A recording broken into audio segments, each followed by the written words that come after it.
Hello students, welcome to study IQ optional channel. Myself Utkarsh Singh और आज के video में we are going to discuss a very important FNQ, that is how to manage time specially for anthropology optional, है ना। अगर आप anthropology optional को लेकर के चल रहे हो, तीन संभावनाएं अलग अलग हो सकती हैं, ठीक है ना। और कई बार जब बच्चे क्वेश्चन पूछते हैं तो it is very difficult for anyone to answer, specially जब मुझसे बच्चे पूछते हैं, बिकॉज प्रॉब्लम का सॉल्यूशन तभी आप बता सकते हो या इशू को आप तभी एड्रेस कर सकते हो जब स्पेसिफिक आपके पास इंफॉर्मेशन या डिटेल। तो whenever I take the orientation session, कभी भी मैं बात करता हूँ, डिस्कशन करता हूँ, तो बच्चे लगभग ये सवाल पूछते हैं कि सर कैसे समय को मैनेज करें। अब समय को मैनेज कैसे करना है ये स्टूडेंट के ऊपर काफ़ी ज़्यादा डिपेंड करता है कि स्टूडेंट किस टाइप का है। टाइप का मतलब बच्चे पूछेंगे सर टाइप क्या होता है स्टूडेंट का। देखिए, टाइप से हमारा मतलब है कि हो सकता है कि कोई स्टूडेंट ऐसा हो जो कि ईयर को ड्रॉप करके सिर्फ और सिर्फ ऑप्शनल को भी प्रायोरिटाइज कर रहा है, ऑप्शनल के लिए प्रिपरेशन करने वाला कैंडिडेट है, ठीक है।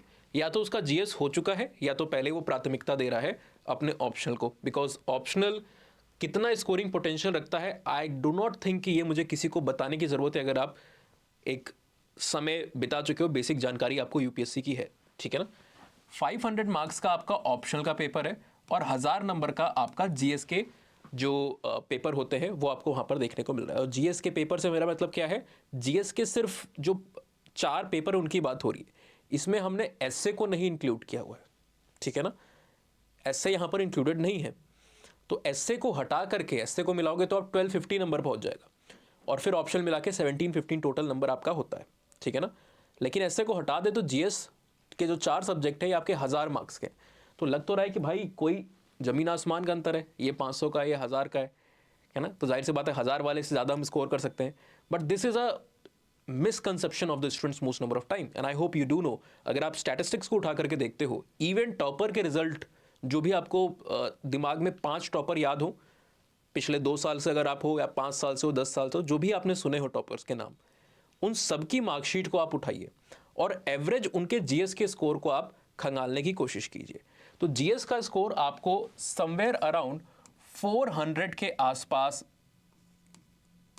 425 के बीच में ही घूमता दिखेगा। कोई बहुत बढ़िया है तो 400, 415, 420, 425 ऐसे घूम रहा होगा, है ना। ऐसा नहीं कि आपको 450 नंबर इतनी आसानी से दिख जाए, इतनी आसानी से दिख जाए।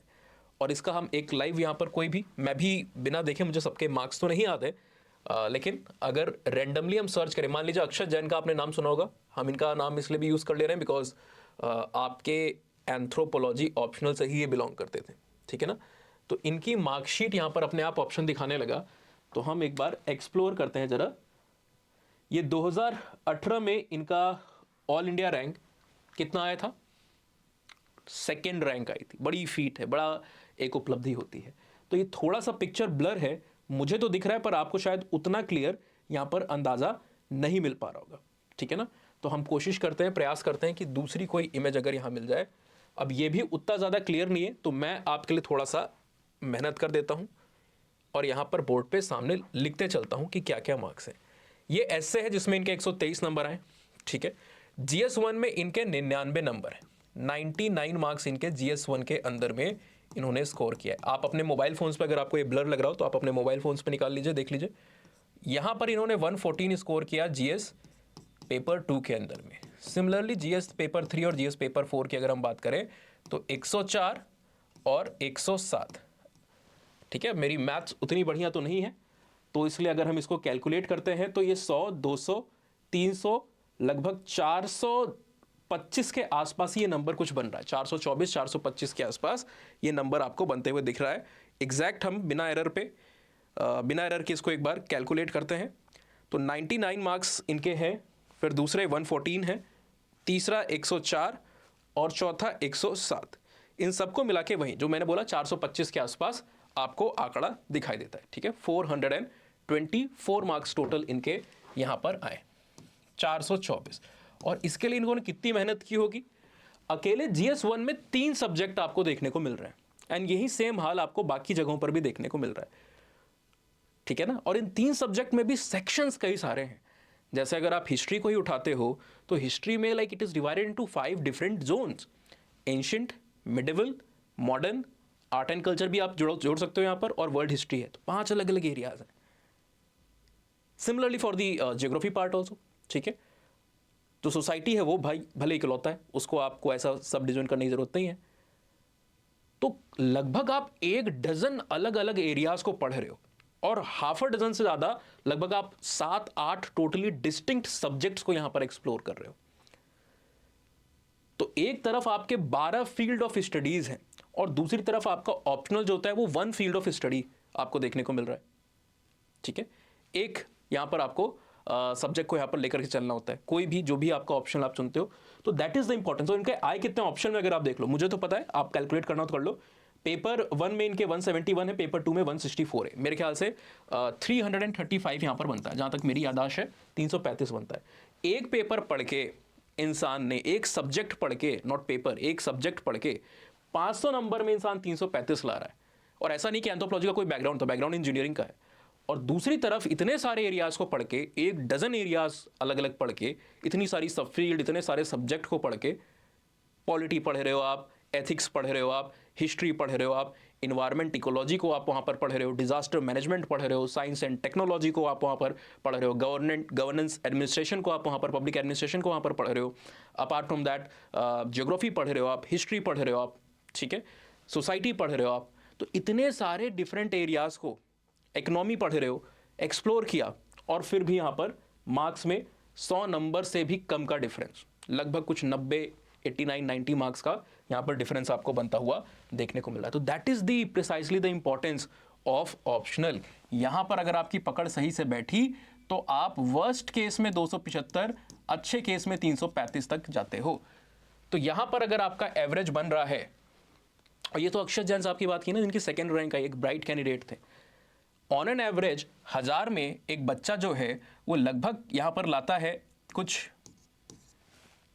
400 नंबर, एक अबव एवरेज बच्चा, और ऑप्शनल में एक्सपेक्ट हम करते हैं कि इतना लाएगा।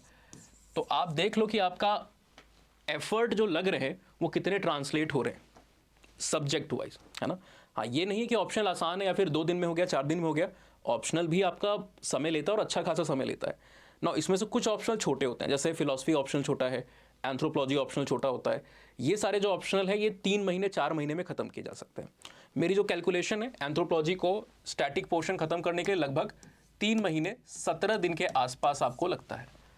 और वैल्यू एडिशन के साथ, ठीक है ना, वैल्यू एडिशन के साथ, एनरिचमेंट के साथ लगभग आप 4 महीने में सब्जेक्ट को परफेक्ट कर लेते हो।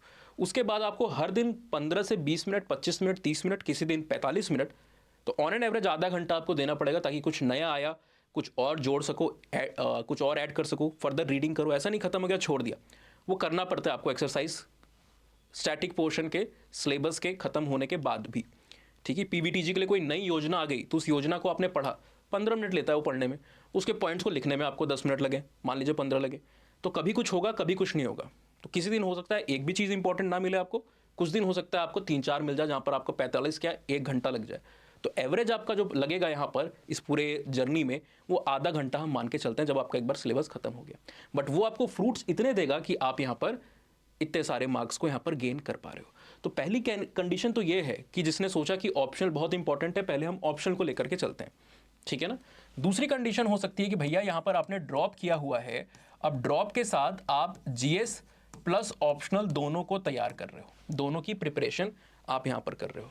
तीसरा हो सकता है कि आपने ड्रॉप नहीं किया है, आप कॉलेज अटेंड कर रहे हो, प्लस आप जीएस या ऑप्शनल मान लीजिए कर रहे हो, या फिर college plus GS plus optional को कर रहे हो, या हो सकता है वर्किंग प्रोफेशनल हो आप प्लस ऑप्शनल को कर रहे हो, या फिर वर्किंग प्रोफेशनल हो आप प्लस जीएस प्लस ऑप्शनल को आप कर रहे हो सकता है कुछ लोग होते हैं प्रिपरेशन के अंदर में मैरिड इंडिविजुअल्स हैं, है ना, या फिर फैमिली रिस्पॉन्सिबिलिटीज़ आपके ऊपर है, कोई डिपेंडेंट हैं, आश्रित लोग हैं, कोई किसी प्रकार के जिनके प्रति आपकी थोड़ी सी जवाबदेही है, लाइबिलिटी है आपकी थोड़ी सी, तो वहाँ पर उस केस में भी हो सकता है आप सिर्फ ऑप्शनल प्रिपेयर कर रहे हो, या फिर हो सकता है आप जीएस प्लस ऑप्शनल दोनों प्रिपेयर कर रहे हो। तो डिपेंडिंग अपॉन दीज सिनेरियोज, अब किसी का सिर्फ ये सिनेरियो है तो उसके पास समय ही समय है, समय ही समय है, जितने की ज़रूरत नहीं है उससे भी ज़्यादा समय है। जिसकी ये सिनेरियो है उसके पास एक बैलेंस्ड समय होता है, जितने की रिक्वायरमेंट है lifestyle, health, mental health, physical health, fitness, थोड़ा बहुत रिक्रिएशन का जो टाइम होता है, लोगों से मिलना मिलाना, मनोरंजन, पढ़ाई, दोनों की, ये आपका इस कंडीशन में काफ़ी अच्छे तरीके से हो सकता है। तो ये एक ऑप्टिमम कंडीशन बेसिकली होती है एक यूपीएससी एस्पिरेंट के लिए, ठीक है ना। और ये एक लेजरली सिचुएशन है, this is a leisurely situation, कि आपको इतने की ज़रूरत नहीं पर आप ये चीज़ कर रहे हो, ये आपकी ऑप्टिमम सिचुएशन आपकी बेसिकली होती है। लेकिन इन कंडीशंस में जब आप आते हो तो यहाँ पर आपकी एफिशिएंसी थोड़ी सी हैम्पर होती है और आपके एफर्ट्स थोड़े से ज़्यादा लगते हैं, आपके एफर्ट्स जो है वो थोड़े से ज़्यादा लगते हैं। तो जब बच्चा मुझसे क्वेश्चन पूछता है तो उसका आंसर डिपेंड करता है कि आप किस कंडीशन में फिट बैठते हो, किस कंडीशन में फिट बैठते हो। तो हम हमेशा जब भी आपको कोई बताता है ना, तो बेसिकली आपको optimum condition, most of an और नॉट, कोई भी आपको गाइड कर रहा होगा तो एक ऑप्टिमम कंडीशन के हिसाब से ही आपको बताएगा, और उसी के हिसाब से मैं भी आपको यहाँ पर गाइड करता हूँ। हाँ, उसके अलावा अगर आपका कोई क्वेश्चन है तो definitely I like to address it, आप कमेंट सेक्शन में या बाद में कहीं पे मुझसे संपर्क करके उसको दे सकते हो। सो अगर हम ये ऑप्टिमम कंडीशन की ही बात करें, ये जो आपका ऑप्टिमम कंडीशन है जहां पर आप क्या कर रहे हो, आपका ड्रॉप है, आप जीएस प्लस ऑप्शनल की प्रिपरेशन कर रहे हो। जीएस के अंदर में आप सेल्फ स्टडी कर रहे हो या किसी भी तरीके से कर रहे हो, वो एक अलग पोर्शन को हम रख देते हैं। ऑप्शनल में आपकी क्या रिक्वायरमेंट है खासकर एंथ्रो के हिसाब से, वो मैं आपकी यहाँ पर एड्रेस करने जा रहा हूँ। जब आप ऑप्शनल सब्जेक्ट को यहाँ पर पढ़ रहे हो तो दो चीज़ें हो सकती हैं कि आप सेल्फ स्टडी कर रहे हो, आप स्टडी आईक्यू से स्टडी कर रहे हो हमारे पास से, या फिर हो सकता है आप किसी और इंस्टीट्यूट से वहाँ पर हो सकता है तैयारी कर रहे हो। ये अलग अलग सिचुएशन हो सकता है, ठीक है ना। तो मैं आपको अदर इंस्टीट्यूट का तो मुझे बहुत ज़्यादा आइडिया नहीं है, मैं आपको एक रफ आइडिया बताऊंगा। बाकी दो केस के लिए मैं आपको थोड़ा सा यहाँ पर बताता हूँ। देखिए, सबसे पहले जब आप सेल्फ स्टडी कर रहे हो, सेल्फ स्टडी में क्या प्रोज हैं क्या कॉन्स हैं। सेल्फ स्टडी में आपका जो ओनरशिप ऑफ द टाइम होती है वो थोड़ी सी ग्रेटर होती है, यानी कि एक ज़्यादा फ्लेक्सिबिलिटी आपको मिल रही है कि आप जिस समय में, जिस तरीके से, जिस पेस पे पढ़ना चाहो उस पेस पे आप पढ़ सकते हो, जो कई बार इधर वाले केस में नहीं होगी। हाँ, स्टडी आईक्यू के जो प्रोग्राम हैं, जैसे हमारे यहाँ जो एंथ्रोपोलॉजी ऑप्शनली क्लासेस चलती है, हम लाइव क्लासेस लेते हैं। कुछ बच्चे अब्रॉड सेटल्ड हैं अपनी फैमिली के साथ, है ना, तो थोड़े समय के लिए होते हैं या फिर ज़्यादा समय के लिए होते हैं और यूपीएससी की प्रिपरेशन कर रहे हैं, तो वो तो टाइम जोन वाला डिफरेंस आ जाता है, तो वो भी उनको रिलाई करना पड़ता है हमारी रिकॉर्डेड क्लासेस पे, हमारी रिकॉर्डेड क्लासेस के ऊपर, या फिर जब वो देखते हैं तो भी टाइम जोन का अंतर वहाँ पर आपको देखने को मिलेगा। सिमिलरली अगर कोई कॉलेज जा रहा है, वर्किंग प्रोफेशनल, उसके लिए भी समय का होता है। तो इसलिए एक अच्छी चीज़ हम करके देते हैं कि लाइव क्लास का आपको तुरंत क्लास खत्म होते ही रिकॉर्डेड वीडियो का एक्सेस मिल जाता है कि आप जब भी फ्री हो आप अपने पेस पे अपनी लर्निंग को वहाँ पर कर सको।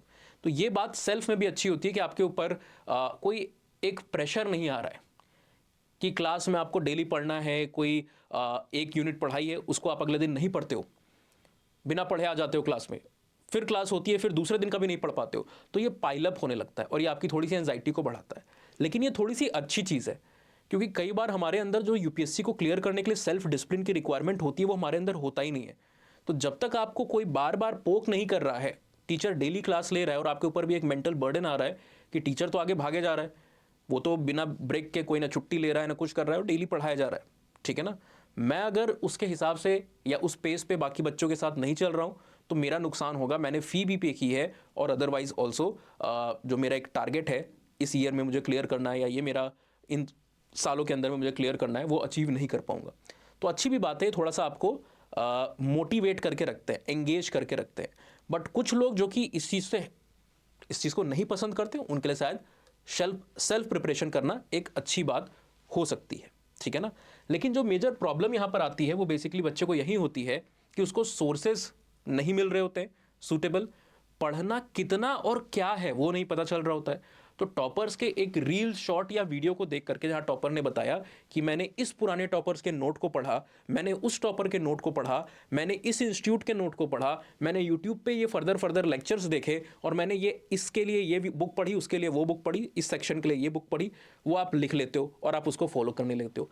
दिक्कत क्या है कि वो जो टॉपर्स आपको बता रहे हैं उनके पास या तो बेटर गाइडेंस मेंटोरशिप थी, कोई सीनियर, कोई जानने वाला है, कोई ना कोई था जो कई बार हो सकता है वो बता रहे हो, कई बार हो सकता है ना बता रहे हो, ठीक है, या फिर उन्होंने खुद कहीं से तैयारी की है। तो आपको जब वो किताबें बताते हैं ना, तो किताबें बताने के लिए बताते हैं, क्योंकि they are not suppose to tell कि वो कहाँ पे खुद पढ़ाई की है या खुद तैयारी की है। तो इसलिए कई बार वो ये नहीं बताते हैं कि मेरी मेजर तैयारी तो यहाँ पर इंस्टीट्यूट के, कोई भी इंस्टीट्यूट, मैं ये नहीं कह रहा हूँ कि स्टडी आएगी, कोई भी इंस्टीट्यूट के मटेरियल से या उसकी क्लासेस से हुई है, लेक्चर्स के थ्रू हुई है। तो ये इन्फॉर्मेशन वहाँ पर कंसील्ड रह जाती है, ये इन्फॉर्मेशन कंसील्ड रह जाती है। तो जब भी आप सेल्फ प्रिपरेशन को कर रहे हो, तो सबसे पहले आपको ये देखना है, ये पता करना है कि आपके सोर्सेज रिसोर्सेज क्या होंगे, क्योंकि कोई भी सोर्स आपको पूरा नहीं पढ़ना होता है। किताबें मोस्ट ऑफ द एंथ्रोपोलॉजी की जो मौजूद है मार्केट में, आउटडेटेड है, maximum by 6 to 7 decades, minimum by 2 decades. 20 से 70 साल तक आउटडेटेड किताब आपको देखने को मिलती है। कुछ किताबें 60 साल, जैसे सोशल एंथ्रोपोलॉजी के लिए टॉपर्स, टीचर्स, ज़्यादातर आपको introduction to social anthropology, Majumdar और टी एन मदम की जो है किताब, वो आपको कहते हैं कि भैया इसको पढ़ो। लेकिन प्रॉब्लम क्या है उस किताब के अंदर में, कि वो किताब आई है 57 के आसपास, नेहरू जी के ज़माने में आई है। तो अभी उसको लगभग 70 साल, लगभग, हाँ 70 नहीं, 60 साल से ज़्यादा हो चुके हैं। लगभग कुछ 2 साल के अंदर में, 25 में आई गए हम, 2 साल बाद उसको 70 साल पूरे हो जाएंगे। इसी तरीके से एलपी विद्यार्थी साहब की जो किताबें हैं 70s और 80s के डेकेड की है, जो ट्राइबल एंथ्रोपोलॉजी के लिए आप पढ़ते हो, ठीक है ना, the tribal culture of India. या फिर नदीम हसनैन साहब की किताब, most of them are of the 90s और अर्ली 20s। तो चाहे 90s की है तो 30 साल हो गए लगभग, अर्ली 20s की हैं तो भी 20 साल से ज़्यादा हो गए मोस्ट ऑफ द किताबों को, तो आउटडेटेड है। तो आप क्या, और दूसरी दिक्कत क्या है कि आपको पूरे पन्ने नहीं पढ़ने होते हैं, आपके सिलेबस के हिसाब से पन्ने पढ़ने होते हैं। और जब आप वो पढ़ भी लिए, मान लीजिए आपने कहा कि चलो ठीक है मैं ज़्यादा ही पढ़ लेता हूँ, क्या दिक्कत है, अगर मुझे ज़रूरत एक्स अमाउंट की है, मैं 2x पढ़ लेता हूँ, तो उससे मेरा नुकसान तो नहीं होगा ना, मैं ज़्यादा ही पढ़ ले रहा हूँ, ज़्यादा ही की नोट्स बना रहा हूँ। अब उस ज़्यादा को पढ़ने के बाद भी उसको यूटिलाइज कैसे करना है, क्वेश्चन को आ रहा है तो क्वेश्चन की डिमांड नहीं समझ में आ रही है। और कई बार होता है, मैं सामने जब ऑफलाइन में पढ़ाता था, अभी तो यहाँ पर आपकी क्लासेस ऑनलाइन में हो रही है, होपफुली हो सकता है हम स्टडी IQ के अंदर में ही आने वाले साल में ऑफलाइन में भी लेके करोल बाग में आएंगे एंथ्रोपोलॉजी के बैचेस को। सो वो जब होगा तब होगा, उसकी बात करेंगे। लेकिन इससे पहले जब मैं ऑफलाइन में आता था, तो बच्चे के सामने मैं कई बार खड़ा होता था, वो बच्चे की पेन वहाँ पर नहीं चल रही होती थी, बच्चे की पेन वहाँ पर नहीं चल रही थी कि शुरू कैसे करें, या फिर डिमांड क्वेश्चन के आंसर पूरा दिमाग में है पर पता नहीं चल रहा है कि क्या पूछा है। अगर वो कोई बता दे कि पूछा क्या है और उसको कैसे स्टार्ट करना है, क्या स्ट्रक्चर रहेगा, तो पूरा आंसर लिख दे, क्योंकि आंसर पता है, कंटेंट पता है। बट ऑर्गेनाइज, स्ट्रक्चरेशन, इनमें बड़ी दिक्कत है ना।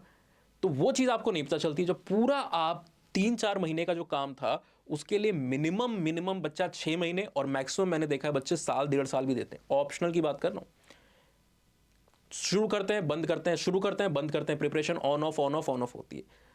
उसी तरह उनका इंस्टाग्राम और बाकी अकाउंट भी होते हैं। थोड़ा ज़्यादा कोई मूवी देख ली, 3 इडियट देख लिया, 12th फेल जैसी कोई अच्छी मूवी देख ली, कुछ किसी की बातें सुन लिया, है ना, थोड़ा मोटिवेटेड हुए, डोपामिन थोड़ा सा बूस्ट किया, बढ़ा, तो उठा लिए, तैयारी शुरू, अकाउंट बंद, और फिर उसके बाद फिर से अकाउंट खोला, थोड़ा सा डीमोटिवेटेड हो गए। तो ये साइकिल चलती रहती है। और काम जो कि आपका 3 से 4 महीने का था, उसको आप ऑप्शनल को 6 महीने मिनिमम और 1.5 साल मैक्सिमम, यानी कि ऑन एन एवरेज एक बच्चा लगभग 10-12 महीने वहाँ पर दे रहा होता है। 10-12 महीने, 9 महीने कम से कम दे रहा होता है। आधे समय में उसका वो काम हो जाता, अगर उसने सही तरीके से उसकी तैयारी की होती तो, है ना।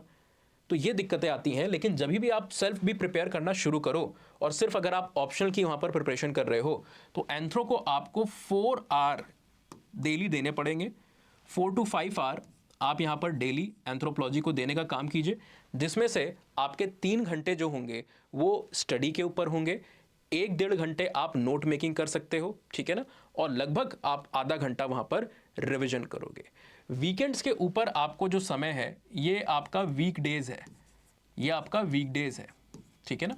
वीकेंड के ऊपर जो आपका समय वो आपको थोड़ा ज़्यादा अलॉट करना है, और फोकस यहाँ पर आपको रिविजन और आंसर राइटिंग के ऊपर करना है, आंसर राइटिंग के ऊपर करना है। और आप इसके लिए यहाँ पर लगभग 6 घंटे का समय तक एक दिन के अंदर में दे सकते हो। सैटरडे को, संडे को, जो भी आपका वीकेंड, सिर्फ संडे है तो आप संडे को वो समय निकाल करके दे सकते हो, ठीक है। सबसे पहले आपको ज़रूरी बहुत होगा कि आप ये समझ लो कि ज़रूरी क्या है। सबसे बड़ी दिक्कत सेल्फ प्रिपरेशन में ही आती है। अच्छा, अब हो सकता है आपका क्वेश्चन हो कि नहीं सर, हम स्टडी IQ से पढ़ रहे हैं, या फिर हम पढ़ने की सोच रहे हैं अभी आने वाले समय में, या जो भी है, हम स्टडी IQ के थ्रू तैयारी करना चाहते हैं, या फिर हम किसी और इंस्टीट्यूट के थ्रू तैयारी करना चाहते हैं।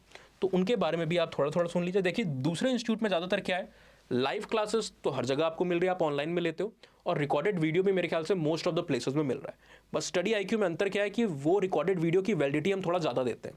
नॉर्मल डेज पे 1.5 साल की देते हैं, कभी कभी कोई फेस्टिव पीरियड होता है जैसे 15 अगस्त था, कोई बड़ा कुछ ऐसा समय होता है तो 2 साल की भी वैलिडिटी वहाँ पर दी गई है। तो इससे फ़ायदा क्या होता है कि कभी आप बीच में कोई रिस्पॉन्सिबिलिटी आपकी ज़्यादा बढ़ गई, कॉलेज के एग्जामिनेशन आ गए या XYZ कोई भी काम आपका आ गया, जॉब करते हो आप, है ना, जॉब लग गई, तो उसमें अगर थोड़ा सा डिसकंटिन्यूटी हुई कि अभी थोड़ी सी भाग दौड़े, पढ़ाई को थोड़े समय के लिए रोक देते हैं फिर कंटिन्यू करेंगे, तो ये ब्रेक जो होते हैं ना, कई बार जब तक हम कंटिन्यू करते हैं हमारी वैलिडिटी खत्म हो जाती है, पूरी फ़ी हमें वापस से पे करनी पड़ती है।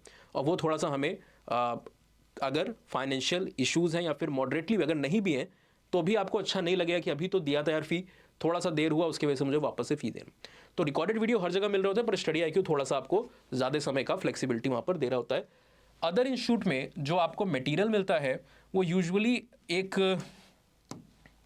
हैंड आउट कहलाता है, उसको हम क्या कहते हैं, हैंड आउट कहते हैं, यहाँ पर उसको हैंड आउट बोला जाता है, ठीक है ना, या फिर बुकलेट आप बोल सकते हो। अलग अलग तरीके की प्रिंटेड बुकलेट दे दी जाती है, या फिर कई जगहों पर क्लास के अंदर में भी लेक्चर दिए आते हैं तो नरेट किया आता है, तो बच्चे वहीं पे बैठ के लिख भी रहे होते हैं, नोट भी उसके ऊपर वहाँ पर बना रहे होते हैं। तो ये चीज़ मोस्टली आपको देखने को मिलती है, ये जो चीज़ है ये आपको मोस्टली देखने को मिल रही होती है, ठीक है ना। SIQ के अंदर में ऑन दी अदर हैंड हमने कंटेंट को पूरी तरीके से स्ट्रक्चरेशन उसका किया हुआ है। 3 तरीके के कंटेंट आपको यहाँ पर मिल रहे होते हैं, 3 नहीं एग्जैक्ट, इनफैक्ट 4 मिलते हैं। पहले 3 के बारे में बता दूं। एक यहाँ पर आपको हम क्रक्स प्रोवाइड कर रहे होते हैं, दूसरा हम यहाँ पर आपको क्लास PPT प्रोवाइड कर रहे होते हैं, और तीसरा हैंड रिटेन नोट प्रोवाइड कर रहे होते हैं। क्रक्स को जैसे ही आपकी क्लास हुई, फॉर एग्जाम्पल ये सिचुएशन तब है जब आप हमारे यहाँ से पढ़ रहे हो या पढ़ने की सोच रहे हो, तो आपने 3 घंटे की क्लास या तो लाइव देखी, जो कि पूरे 3 घंटे की नहीं होती है, शुरुआत में थोड़ा डिस्कशन होता है, डाउट सेशन होता है, लास्ट में डाउट सेशन होता है, बीच में भी क्वेश्चन हम लेते हैं, और 15 मिनट के आसपास का आपका ब्रेक भी होता है। तो जो कोर स्टडी आवर्स होते हैं वो आपके 2 घंटे से ज़्यादा कभी भी नहीं होते हैं। जो पढ़ाई है ना, सिर्फ पढ़ाई करनी है, डाउट उट मिला के इतना समय लगता है। पढ़ाई का जो कोर आवर्स है वो आपका 2 घंटे के आसपास का आपको देखने को मिलता है, 2 घंटे के आसपास का आपको देखने को मिलेगा, ठीक है ना। 2 hours study you are having every day. अब जैसे ही लेक्चर खत्म हुआ, अगर आप लाइव देख रहे थे और रिकॉर्डेड देख रहे हो तो भी रिकॉर्डेड देख लिया, जब मन किया आपका तब, जब भी आपके पास टाइम फ्री था। जैसे ही आपकी क्लास खत्म हुई, उस क्लास के बाद आपको सीधे इस क्लास PPT के ऊपर जंप करना है, इस क्लास PPT के ऊपर जंप करना है। क्लास PPT जैसे ये है ना, जो कुछ भी मैं लिख रहा हूँ, इसकी ज़रूरत क्या होती है कि क्रक्स एक डिटेल्ड मटीरियल है, एक रेफरेंस मटीरियल होता है, इसमें ज़्यादा इन्फॉर्मेशन कई बार मौजूद होती है, और वो ज़्यादा इन्फॉर्मेशन कभी कभी टेक्निकल भाषाओं में भी आपको देखने को मिलती है। They are often in technical terminologies, ठीक है ना। तो प्रॉब्लम क्या आती है, दिक्कत यहाँ पर किस लेवल पर आती है कि ये जो टेक्निकल इन्फॉर्मेशन है वो शुरुआती समय में बिगनर को समझ में नहीं आती, तो उसका आपको एक सिंप्लीफाइड स्वरूप चाहिए होता है, और वो सिंप्लीफाइड स्वरूप हम आपके सामने क्लास में रखते हैं।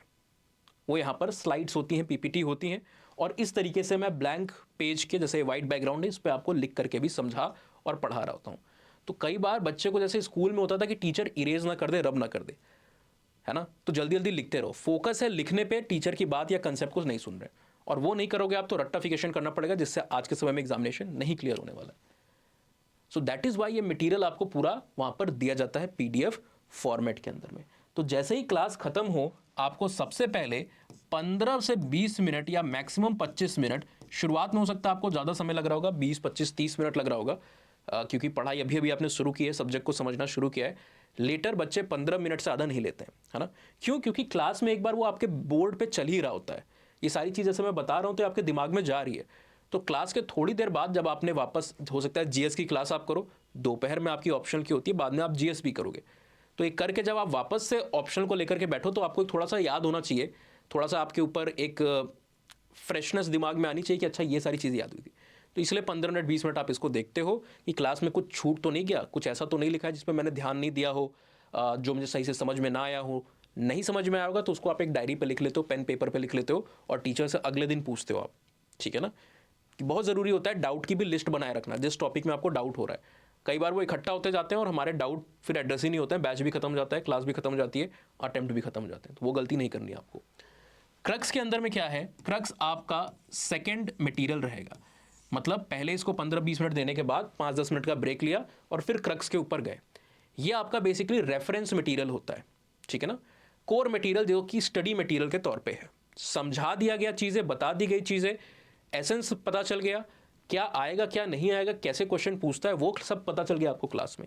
लेकिन एक होता है ना कि थोड़ा ज़्यादा अंडरस्टैंडिंग हमारी बने, तो वो अंडरस्टैंडिंग आपकी यहाँ क्रक्स से यहाँ पर बन रही होगी। अब इस क्रक्स को जब आप पढ़ते हो या क्रक्स को जब आप एक्सप्लोर कर रहे होते हो, क्रक्स को जब आप पढ़ते हो एक्सप्लोर कर रहे होते हो, तो यहाँ पर आपके मिनिमम 1.5 घंटे लगने ही लगने हैं, इससे कम नहीं लगेंगे। लेकिन आपको ध्यान देना है कि क्रक्स जो है वो यूनिट वाइज है। जैसे पेपर में यूनिट 1 है, 2 है, 3 है, तो यूनिट वाइज है। ज़रूरी नहीं है कि एक यूनिट हमारी एक ही दिन में ख़त्म हो जाए। एक यूनिट एक दिन भी ले सकती है, एक यूनिट 5 दिन भी ले सकती है, 2 दिन भी ले सकती है, 3 दिन भी ले सकती है। तो आपको पूरा क्रक्स नहीं पढ़ना है, जितना पोर्शन क्लास में डिस्कस हो चुका है उसी को अच्छे से पढ़ने का कोशिश कीजिए, जिसमें आप 1.5 घंटे के आसपास का समय ले सकते हो, ठीक है ना। फिर सवाल आता है सर हैंड रिटन नोट्स क्या करें।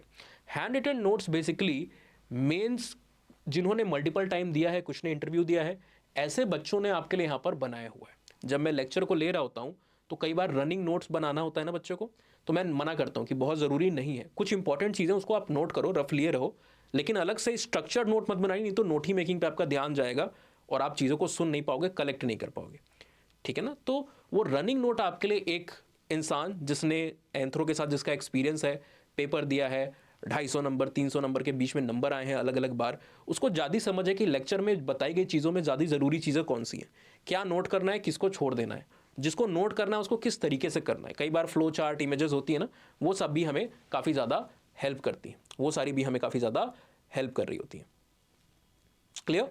सो ये हैंड रिटन नोट आपको डेली बेसिस पे नहीं पढ़ना है, ये आपके रिवीजन का सोर्स होता है, ये आपके रिवीजन का सोर्स होता है, जिसको पूरे वीक में जितने हैंड रिटन नोट मिले, 5 क्लासेस होती है मंडे टू फ्राइडे, उन 5 क्लासेस के हैंड रिटन नोट को पढ़ने में आपको हर में आधा घंटा भी लगेगा, तो आप यूजुअली लगभग आप कह सकते हो 2.5 घंटे के आसपास का समय आप या तो सैटरडे को दे दो, क्लास नहीं होती आपकी सैटरडे को, या तो संडे को दे दो और इसको आप पढ़ के ख़त्म करोगे, ठीक है ना।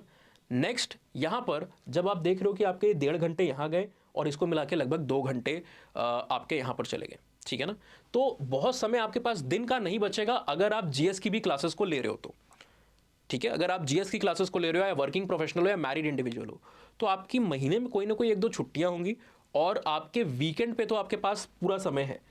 इस दिन अभी ये सिर्फ 1.5 घंटे नहीं है, क्योंकि इस 1.5 घंटे के साथ यहाँ पर आपने 3 घंटे की क्लास भी की है, ठीक है ना। तो टोटल अगर आप देखोगे तो 5 घंटे आपके ऑप्शन में गए हैं।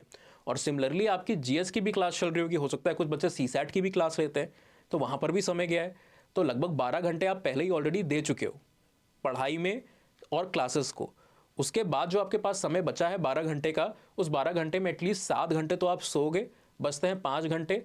2 घंटे आपकी जो ऑब्वियस एक्टिविटीज़, डेली एक्टिविटीज़ होती हैं, भाई उठे, ब्रश के, नहाए वगैरह, इन सब में भी आपके जाते हैं, खाना पीना किया आपने, उसमें भी जाते हैं। थोड़ा बहुत आधा घंटे का समय रिक्रिएशन का, कुछ ना कुछ समय चला जाता है, ऐसा नहीं कि आपको पूरे समय सिर्फ किताब में ही घुसे रहना है, ठीक है ना। तो जीएस के साथ, या फिर आप अगर वर्किंग प्रोफेशनल हो या फिर कोई और कैटेगरी कॉलेज वाले हो, रिस्पॉन्सिबिलिटीज़ है, तो आपको डेली बेसिस पे नोट मेकिंग के लिए बहुत समय हो सकता है ना मिले। मिल रहा है तो बनाते जाइए, अगर टाइम निकाल पा रहे हो आप, कहीं से बच रहा है तो अच्छी बात है, आप बनाते जाओ। लेकिन अगर टाइम नहीं बच रहा है इन एक्टिविटीज़ के बाद, 12 घंटे आपके हो गए जीएस और ऑप्शनल में, classes plus studying after the classes, इसमें चले गए, तो आप वीकेंड के टाइम को रिलीजियसली यूटिलाइज करोगे। क्यों? क्योंकि यहाँ पर आपके हैंड रिटन नोट्स में 2.5 घंटा लगा, ठीक है, लेकिन ये 3 घंटे आपके पास बचे हैं। इतने समय में आपने रिविजन किया, लेकिन ये 3 घंटे सैटरडे, 3 घंटे संडे के आपके बचे हुए हैं। उन 6 घंटों के अंदर में आप थोड़ा थोड़ा समय और यहाँ पर लगा सकते हो, 1-1 घंटे, और यहाँ पर आप वीकेंड के अंदर क्या करोगे, अगेन सेम पैटर्न को अपनाओगे जो आपने यहां पर किया था। रिवीजन, आंसर राइटिंग, बस साथ साथ में क्या हो जाएगा, नोट मेकिंग। और नोट मेकिंग जो आप करोगे, ये रैंडम नोट मेकिंग नहीं होती, वो आपको यहां पर मिल रहा है, hand written notes, class PPT, वो सब मिल रहा है। रैंडम नोट मेकिंग नहीं करनी है, प्रॉपर नोट्स आपको यहां पर बनाने हैं, मेंटेन करने हैं आंसर राइटिंग फॉर्मेट में। कई बार मैं बच्चों को बताता हूं, कहते हैं बच्चे हाँ बिल्कुल सर, मैंने एक टॉपर को भी सुना था, उसने भी कहा था कि क्वेश्चन आंसर फॉर्मेट में बनाओ। Question answer format and answer writing format is a different thing. Answer writing pattern कैसे हम यूज़ करते हैं वो यूजुअली मैंने आपको बताया हुआ है, कुछ वीडियोस हमारे मेन चैनल पे बने हैं और इस ऑप्शनल चैनल पे भी मैं एक वीडियो लेकर के आऊँगा, ठीक है ना। ऑप्शनल चैनल पर भी एक वीडियो को मैं लेकर के आऊँगा। मतलब क्या होता है कि आपको स्ट्रक्चर्ड वे में आपके नोट्स बनाने हैं। कोई भी टॉपिक के ऊपर जब आप जो नोट बना रहे हो तो मैं ये नहीं कह रहा हूँ कि उसको क्वेश्चन के फॉर्म में कोई क्वेश्चन लिखिए या पीवाईक्यू से एक क्वेश्चन लीजिए और उसको, या फिर एक टॉपिक पे कोई पीवाईक्यू आया है उसको लिखिए और उसका आंसर लिखिए, ऐसा नहीं है। ये होता है क्वेश्चन आंसर फॉर्मेट जो टॉपर्स सजेस्ट करते हैं। चाहिए तो आप कर सकते हो, पर मेरा जो मेथड है मैं क्या कहता हूँ कि आप एक पर्टिकुलर टॉपिक को लो, हेडिंग को लो, कुछ भी पढ़ रहे हो, meaning, scope and development of anthropology, this is the topic of this syllabus, it is not a PYQ. तो इसको आपने लिया और इसके ऊपर आपने आंसर राइटिंग के फॉर्मेट में नोट बनाए कि शुरुआत का हिस्सा इंट्रोडक्शन में आपको क्या चीज़ लिख सकते हो। बस यहाँ पर आपको वर्ड लिमिट नहीं है। क्वेश्चन आंसर में आपकी वर्ड लिमिट होती है कि 10 में आपको लगभग 150 वर्ड लिखना है, 20 में आपको 300 वर्ड तक लिखना है, तो यहाँ पर वर्ड लिमिट नहीं है। आप प्रिपेयर कर रहे हो अपने मटेरियल को, ठीक है ना, तो 10 मार्क में हो सकता है आप 16-18 वर्ड लिखो इंट्रोडक्शन के अंदर में, पर यहाँ पर आप नोट बना रहे हो लेकिन फॉर्मेट में बना रहे हो, जैसा आंसर लिखने का फॉर्मेट होता है आंसर राइटिंग फॉर्मेट में। तो 16-18 की जगह आप यहाँ पर 50 वर्ड का इंट्रो बना लो और उसमें से ही वो आप पढ़ोगे तो आपके दिमाग में इन्फॉर्मेशन गई है और एग्जामिनेशन में आप उसी में से निकाल करके अपने आंसर को लिख पाओगे, ठीक है। And then body and then conclusion, इस वे में आपका ये पूरा का पूरा पेपर होना चाहिए। तो आई होप आपको चीज़ें बेसिकली समझ में आएंगी। कोई भी डाउट है तो आप मुझे रीच आउट कर सकते हो और समय कम से कम बर्बाद कीजिएगा। कई बार क्या होता है ना, मैं ये नहीं कह रहा हूँ कि आप हमसे आकर के पढ़ो, दूसरे इंस्टीट्यूट का भी अलग अलग हिसाब है, मुझे नहीं पता। जो बेसिक होता है मैंने आपको बताया कि क्लासेस होती हैं, उसके बाद आपको बुकलेट्स वगैरह पहले से मिलती हैं और क्लास में भी डिक्टेशन होता है, तो आप वो भी देख सकते हो। या फिर बस समय मत बर्बाद कीजिए, कहीं पे भी आप जाओगे तो आपका समय बचेगा और यूपीएससी में समय से बड़ा कुछ भी नहीं है, अनटिल एंड अनलेस कि आपका बैकअप सिक्योर हो कि कोई बिजनेस वगैरह है, कुछ है कि चलो ये तो मस्ती के लिए टाइम पास के लिए करके ही देख रहे हैं, वो वाला अगर सीन हो, या फिर ऐसा हो कि भाई हमारा तो हमें कुछ करना ही नहीं है ना, हमने कहीं डिस्टेंस से हमने बीए वगैरह लिया हुआ है, ऐसे इधर उधर से लिया हुआ है और उसमें भी हमने बस किसी तरह डिग्री ले ली है, पढ़ाई नहीं की है, तो ये दोनों अगर केस नहीं है कि या तो बहुत ज़्यादा सिक्योर्ड हो या तो आपको कोई सिक्योरिटी है ही नहीं कि करना हमें जो भी है कुछ और चीज़ें करनी है, ठीक है, कुछ और काम को देखना होगा कि आप सेल्फ एम्प्लॉयमेंट को तलाश रहे हो। तो अगर ये दोनों केस नहीं है और you are concerned about future time backups and a serious candidate of UPSC, तो आपको हमेशा गाइडेंस के अंदर में, वो गाइडेंस XYZ किसी की हो सकती है, हमारा आपको समझ में आता हो तो हमारे पास आ सकते हो आप, किसी और का समझ में आता हो तो किसी और के पास जाइए। लेकिन 3-4 महीने के काम को और 1.5 साल की प्रिपरेशन को ऑप्शनल और जीएस सहित आप 5 वर्षों की पंचवर्षीय योजना यानी कि 5 ईयर प्लान मत बनाइएगा। Do remember this thing for once and all, because यही बाद में आपको बहुत खटकता है। जब आप 30s में जाओगे तो this will be the biggest regret, है ना, कि इतना प्रोडक्टिव जो हमारी एज है उसको हमने वेस्ट किया सेल्फ ईगो में, या फिर ये सोच करके कि हम सेल्फ स्टडी से चीज़ों को कर लेंगे। ऑलराइट, 1.5 साल आपको देने होते हैं और वो रिलीजियसली आप देते हो तो आपका ये चीज़ें काफ़ी आसान हो जाती हैं। ऐसा नहीं है कि कोई कह दे कि आप इंस्टीट्यूट में पढ़ो आपका सिलेक्शन ही हो जाए, कंपटीशन फिर भी रहेगा, लाखों लोग पढ़ते हैं, लेकिन चीज़ें आपके लिए आसान हो जाती हैं, आप गलत डायरेक्शन में काम नहीं करते हो। कोई भी क्वेश्चन रह गया हो, समझ में ना आए, तो इन आईडीज़ पे मुझसे आप कम्युनिकेट कर सकते हो। हाँ, अगर आप हमारे बैचेस को ज्वाइन करना चाहते हो, इस तरीके से स्ट्रक्चर्ड वे में चीज़ों को पढ़ना चाहते हो, जहाँ पर हमारे बैचेस में आपको ये सारे नोट्स मिलते हैं, लाइव क्लासेस मिलती है और जो रिकॉर्डेड है उसका 18 महीने का आपके पास एक्सेस होता है, मटेरियल का भी वीडियो का भी। अब मटेरियल तो आप पहले प्रिंट करा के रख सकते हो, पर वीडियो प्रिंट नहीं होता है ना, डाउनलोड होता है, तो उसका एक्सेस आपके पास 1.5 साल तक रहता है, जिसको एक्सटेंशन भी आप काफ़ी नॉमिनल फ़ी पे करा सकते हो अगर 1.5 साल से भी ज़्यादा चाहिए तो, ठीक है ना, जब खत्म होगा तब की बात है वो। Apart from that what you also can do here कि हमारे यहाँ पर टेस्ट सीरीज़ आपको अलग से नहीं लेनी पड़ती है। टेस्ट सीरीज़ आंसर राइटिंग ना बच्चे को खुद से कहो नहीं करता है, तो हम यहाँ पर अलग से नहीं देते हैं। कई जगहों पे क्या होता है कि बच्चे चलो इसमें एडमिशन ले ले, फिर एक और उसको बताएं, फिर एक और बताएं, 50 जगह वो एडमिशन ही लेता रहे। वो नहीं है, पढ़ाई है तो वन स्टॉप होनी चाहिए। तो हमें पता है कि कई बच्चे तो करेंगे, लेकिन 90% या 80% बच्चे खुद से पढ़ाई आंसर राइटिंग नहीं करेंगे, संकोच होगा, समझ में नहीं आएगा। इसीलिए हम ये पर्पसफुल टेस्ट सीरीज़ आपको देते हैं कोर्स के पार्ट के रूप में, जहाँ पर 8 सेक्शनल और 4 फुल लेंथ पेपर होते हैं। 8 सेक्शनल जो पेपर है, हर एक सेक्शन का एक पेपर होता है और कुछ सेक्शन जो बड़े हैं उनका 2 पेपर होता है। लगभग हर 20 दिन के आसपास आप एक पूरा पेपर दे रहे होते हो, तो क्या सही कर रहे हो, क्या आप गलत कर रहे हो? जो इवेलुएट कर रहे हैं उनका भी किसी का 5 साल का एक्सपीरियंस है, किसी का 3 साल का एक्सपीरियंस है, किसी ने 2 इंटरव्यू दिया, किसी ने 1 इंटरव्यू दिया, किसी ने 3 मेंस दिए, किसी ने 2 मेंस दिए, किसी के 244 मार्क्स हैं, किसी के 304 मार्क्स हैं, किसी के 297 है, किसी के 266 है। तो सारे एक्सपीरियंस लोग जब आपको देख रहे होते हैं तो वहाँ पर सलाह भी देते हैं कमेंट्स में कि क्या सुधारना है, क्या गलत कर रहे हो, क्या सही करना है, कैसे करना है। तो आपको समझ में आता है कि अच्छा क्या रिक्वायर्ड है इस जर्नी के अंदर में। Second thing that you get is the model answers for these, और मॉडल आंसर्स के साथ साथ आपको मेरे द्वारा पूरे पेपर का डिस्कशन भी वहाँ पर देखने को मिलेगा, डिस्कशन वीडियो भी आपको एक्सेसिबल होगा, ठीक है ना। तो ये सारी चीज़ें हैं और ये सब आपको फॉर एग्जांपल प्रोवाइडेड होता है। जब मैं इसको शूट कर रहा हूँ, आप डेफिनेटली इसको थोड़ा सा बाद में देख रहे होगे, 1 या 2 दिसंबर के आसपास, 2 दिसंबर को शायद देख रहे होगे, मैं इसको थोड़ा प्री शूट कर रहा हूँ। तो आप ये हमारा जो कोर्स है ना, इसको आप 14,999 के आसपास में एनरोल कर सकते हो, along with all the features, test series, notes, classes and recorded video. 14,999 is the fee for the course whenever you are watching it on a general day. हाँ, कभी क्रिसमस होता है, न्यू ईयर होता है, ऐसे समय पे हो सकता है थोड़ा सा प्राइजेस कम हो। जैसे फिलहाल स्टडी IQ में एक SSS ऑफर पीरियड चल रहा है, ठीक है ना। तो सुपर सक्सेस एक सेल चल रही है जिसके अंतर्गत ऑप्शन के प्राइजेस अभी कम हुए हैं, और लेकिन जब आप इस वीडियो को देख रहे होगे ना, तब तक वो सेल खत्म हो चुकी होगी। अगर आप हमारे टेलीग्राम चैनल पर जुड़े हो तो उसकी इन्फॉर्मेशन आप तक गई होगी, नहीं जुड़े हो तो थोड़ी सी दिक्कत बात है कि ऑप्शन के कोर्सेज हैं और अभी ये सेल पीरियड का समय है। तो यहाँ पर आपने देखा सारे ऑप्शन लिस्टेड हैं। ये रहा आपका एंथ्रोपोलॉजी ऑप्शनल। अब रेगुलर डे पे तो लगभग 14,999 है, लेकिन अभी सेल का जो पीरियड है ना, तो 30 नवंबर तक है। तो यहाँ पर आपको 2000 कम देना पड़ रहा है, 12,999 में आप एनरोलमेंट कर सकते हो।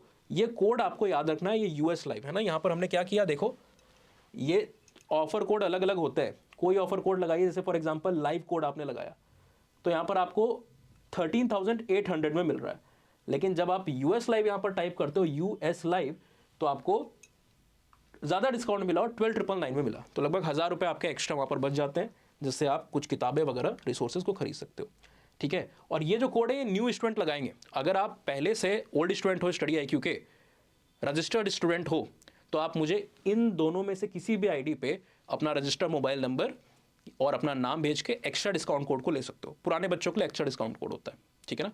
ये कोड नहीं लगाना है, पर्सनलाइज कोड होगा जो कि आपके लिए स्पेशली बनवाना पड़ेगा। वो टीम बना के मुझे दे देगी, मैं आपको सेंड कर दूंगा। कोई भी नोट्स मटेरियल कुछ भी चाहिए, PYQ चाहिए पिछले 10-11 साल के, 50 पन्ने का पूरा structure, trend analysis and PYQ unit wise, paper wise, इस टेलीग्राम चैनल पे मौजूद है along with all the other notes. So hopefully कि ये लेक्चर आपको शायद किसी काम आया होगा, कुछ आपकी हेल्प हुई होगी, ऐसा प्रयास रहा मेरा। अब उसमें कितना सफल हुआ हूँ वो आप बताओगे, और अगले वीडियो में फिर आपकी किसी क्वेरी को लेकर के यहाँ पर हम ज़रूर मिलेंगे। Till then keep smiling, have a very nice day, good bye.